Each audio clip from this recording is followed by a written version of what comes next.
ويسألونك عن الجبال فقل ينسفها ربي نسفا فيذرها قاعا صفصفا لا ترى فيها عوجا ولا أمتا يومئذ يتبعون الداعي لا عوج له وخشعت الأصوات للرحمن فلا تسمع إلا همسا يومئذ لا تنفع الشفاعة إلا من أذن له الرحمن ورضي له قولا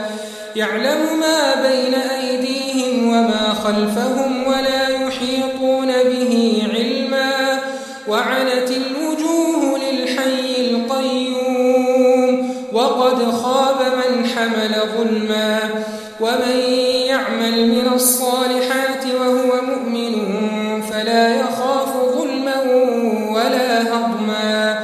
وكذلك أنزلناه قرآنا عربيا وصرفنا فيه من الوعيد